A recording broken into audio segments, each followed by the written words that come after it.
Coming up on News Valdosta, Lowndes County High School parents of Kendrick Johnson are getting closer to getting the answers they need. And a toddler is tested positive for the dangerous drug meth. Balance Damage will give us a look at the weather, and Shelby Mitchell has our local sports. News Valdosta starts right now.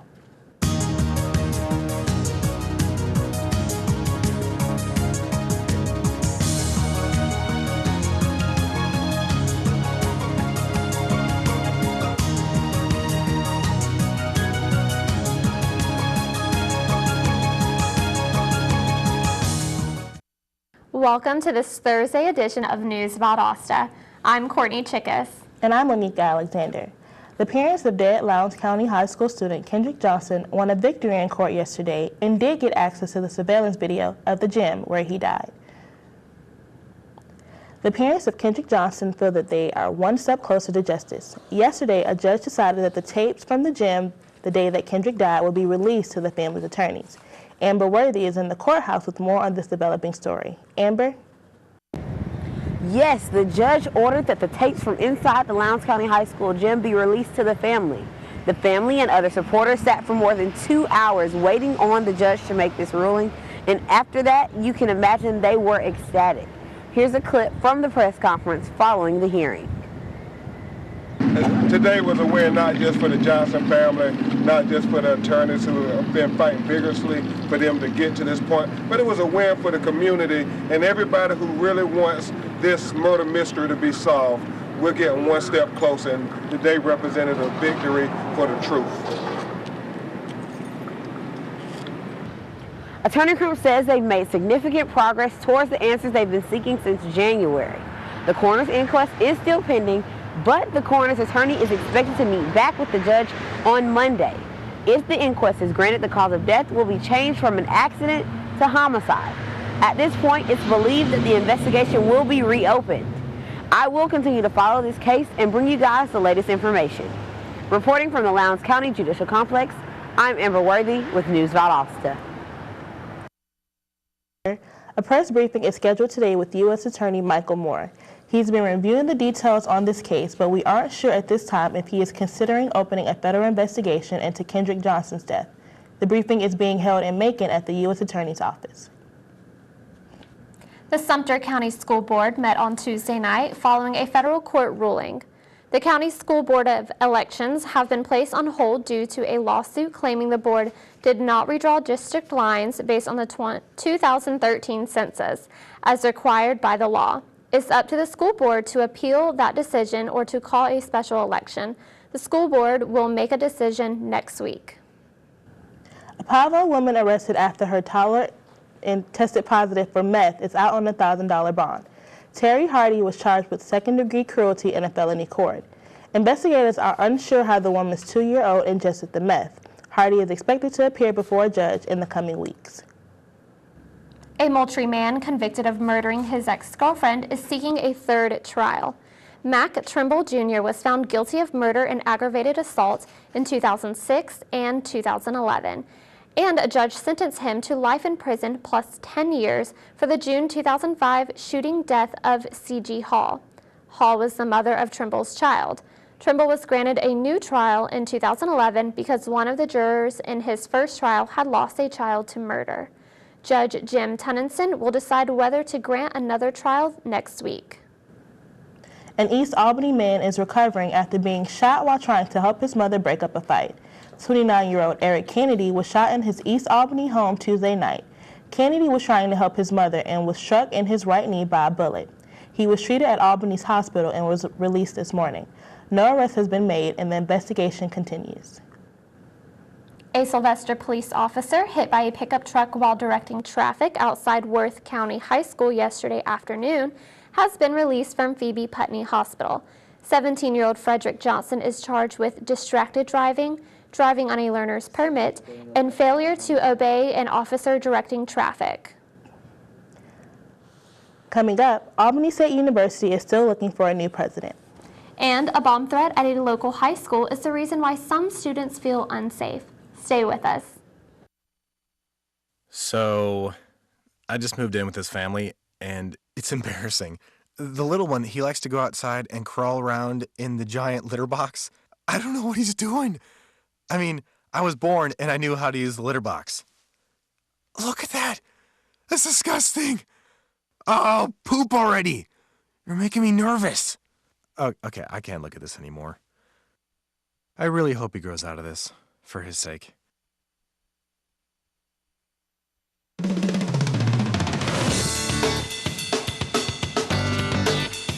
I love learning. I believe in service. I am full of passion. I embody sportsmanship. I trust in my resourcefulness. I like balance. That's why I chose Division II. Welcome back to News Valdosta.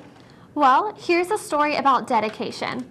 America's native Charlene Pennymom is a mortgage lender by day, but she finds time to run at least 5 miles each morning. Pennymom has lots of her medals in her office, but her favorite mementos include those from the April Boston Marathon. Unfortunately, that turned into a tragedy when 2 bombs exploded, killing 3 people and injuring more than 250. Pennymom had just crossed the finish line when the bomb went off, but she is still determined to run and says she'll be at the next Boston Marathon with an estimated 9,000 other runners.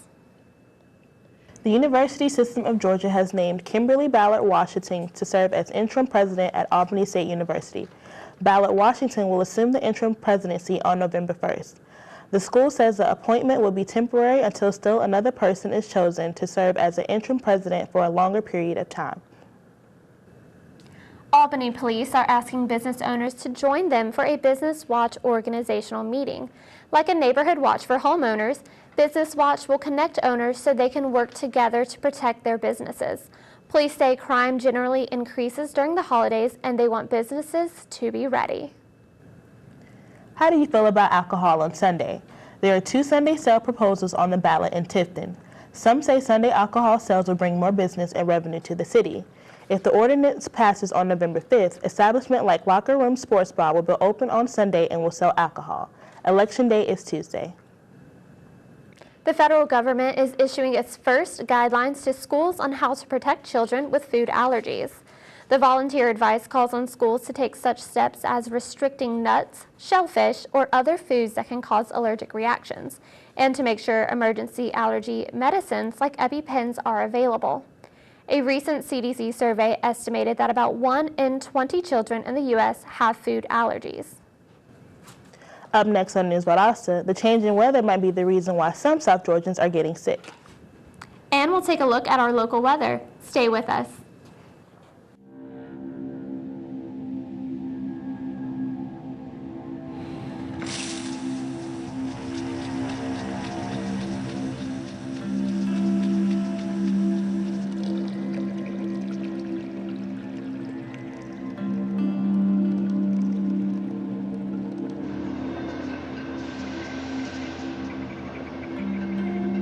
When some people struggle with their mortgage payments, they become frozen, petrified. Not knowing what to do, they do nothing. But the people who do something, the people who take action, are far more likely to get the most positive outcome. Making home affordable is a free government program. Call now to talk one-on-one with a housing expert about the options that are right for you. Real help, real answers, right now. Welcome back to News Valdosta. I'm Monica Alexander. And I'm Courtney Chickus. It's been a beautiful day so far, and it's a big Halloween for a lot of kids tonight. So let's check in with weather anchor Fallon Stamaj to find out if we're going to be tricked or treated. Fallon? Thanks, Courtney. Well, it's that time of year again for all you ghouls and goblins, and with a 10% chance of rain this Halloween, it's looking pretty favorable for all you trick-or-treaters out there. Today will be partly cloudy and feel a lot like yesterday, with an expected high of a warm 84 degrees. As for tonight, the temperature is expected to drop to a cozy 64 degrees and be mostly cloudy, which is perfect for trick-or-treating around your local neighborhoods on this Halloween. Looking towards tomorrow, Friday, November 1st, we have an expected high of 81 degrees and a 60% chance of rain. Umbrellas, raincoats, and rain boots will be great accessories for tomorrow with the possible scattered thunderstorms arriving in the evening. The UV index is a 5, which is moderate for Valdosta, but you should still take the necessary precautions to protect your skin from UV rays. Sunscreen is always a great accessory for South Georgia. As for the pollen count, it is low right now. Ragweed is the predominant pollen. Well, that's all I have for the weather forecast. I'm your weather woman, Fallon Samaj, wishing you a happy and safe Halloween. Now let's go back to Courtney and Lanika at the news desk. Coming up next, let's find out who will host the GHSA regional meet for high school cross country. Don't go away.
Welcome back. Let's see what's happening in the world of local sports with sports anchor Shelby Mitchell. Shelby?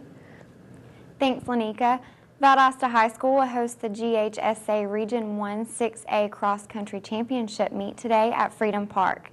The meet will begin at 4 p.m. with the girls' varsity teams running first, followed by the boys' varsity team. The combined boys and girls junior varsity team will compete soon after the varsity teams finish. The top 4 teams to finish in the varsity races will qualify to compete in the GHSA State Championship that will be held November 9th in Carrollton. Teams expected in today's race are Camden, Colquitt, Coffee, Tift, and Crosstown rival Lowndes.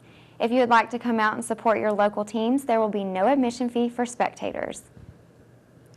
Jumping into Friday night football, after a punishing 28-7 victory over the Tift County Blue Devils last Friday, the Lowndes Vikings will travel to Kingsland to face the Wildcats of Camden County. The Vikings now have a record of 7 wins and only 2 losses and hope to add another win tomorrow night. The game is set to begin at 7:30 p.m. The Valdosta Wildcats return home to Bazemore Hyder Stadium after an upsetting loss against the Colquitt County Packers last Friday. The Vikings will face the Pirates of Brunswick County in hopes to redeem themselves with a win in this 4th region game of the season. The Wildcats currently have a record of 5 wins and 3 losses. Kickoff for tomorrow night's game is set to begin at 8 p.m. The Valwood Valiants have had a fantastic season and are hoping to continue their winning streak tomorrow night as they return home to face Southwest Georgia Academy. Kickoff is set for 7:30 p.m.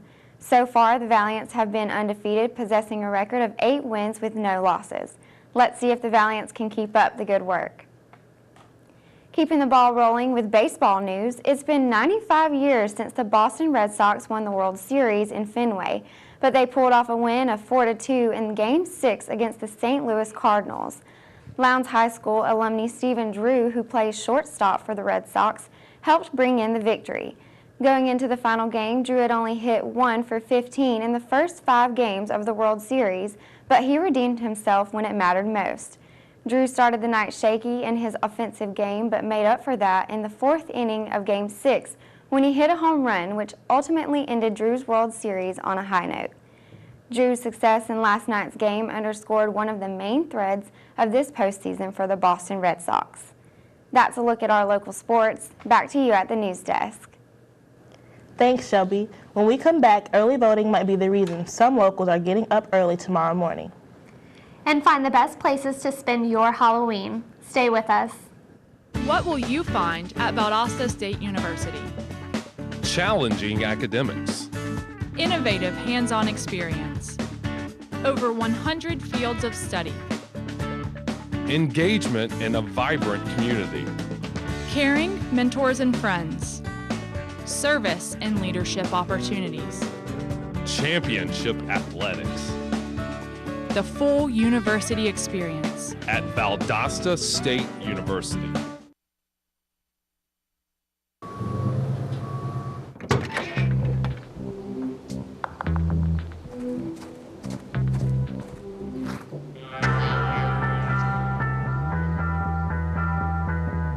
When you throw away money on wasted electricity,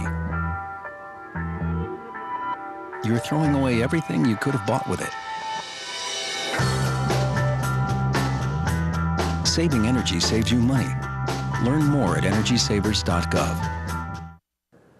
Welcome back to our Thursday edition of News Valdosta. I'm Courtney Chickus. And I'm Monica Alexander. Here's a reminder, don't forget to cast your ballots. Voters will decide several local election contests and the SPLOST tax referendum. Early voting in Lowndes County ends tomorrow, and several local polling stations won't be open for this off-year election. But early voting will be held at the County Board of Elections office on Oak Street in Valdosta. The polls will be open from 7 a.m. to 7 p.m. tomorrow. Are you looking for a safe event for your kids this evening? Well, you should try Trunk or Treat. Kids and their parents will have the opportunity to trick or treat out of the trunks church volunteers' cars.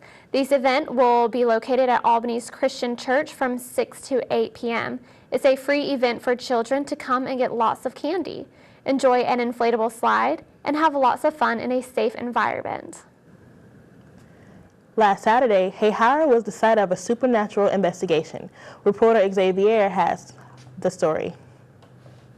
Over the weekend, I took a trip out to Hayhire, Georgia to participate in Cross the Line Paranormal's Haunted Hayhire Nights, a ghost hunt stretching out over 2 weekends. Here's what happened. The tour starts by watching a short informational video about Cross the Line Paranormal, or CLP for short. After the video, you begin by selecting your choice of paranormal gear, such as two-way radios, K2 and EMP meters that measure supernatural activity, infrared cameras, camcorders for watching ghostly movements, and headphones. Then, the fun begins. Several of the rooms in the Old Smith Hospital have been spruced up for tour conditions, but in general, the place has a very rustic, lived-in feel. The ceilings are missing, wires are hanging, and ghosts are lurking. CLP sells gear before and after each tour, so you can bring home some bragging rights. Philip Hitchner, founder and lead investigator at CLP, told me a little bit more about their organization. We go around to different homes and residences and businesses, and if they have paranormal claims, we go in and use scientific methods to find out if they're actually true. When the group tours began, I decided to turn the camera off. On November 23rd, CLP's next investigation will take place in Green Cove Springs, Florida, at a local jail that has been abandoned for over 40 years. Tours start at $15 per night. I had a lot of fun this weekend, and as you can see, I survived. Xavier Hall, News Valdosta. You can also enjoy trick-or-treating at the Valdosta Mall tonight from 5 to 7 o'clock. Participating stores are offering treats and other items as a safe alternative to taking children door-to-door for candy. American Legion Post 512 is sponsoring its annual public Halloween party tonight for children ages 4 to 12 years old.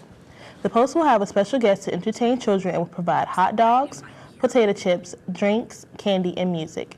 The Post will also hand out 8 special awards to the best Halloween costumes. They say all children who attend will receive treats. This event will take place tonight at American Legion Post 512 from 5 to 7 p.m. Well, that's all for our show today. Thanks for watching News Valdosta. I'm Monica Alexander. And I'm Courtney Chickus. Thanks for watching. See you next time.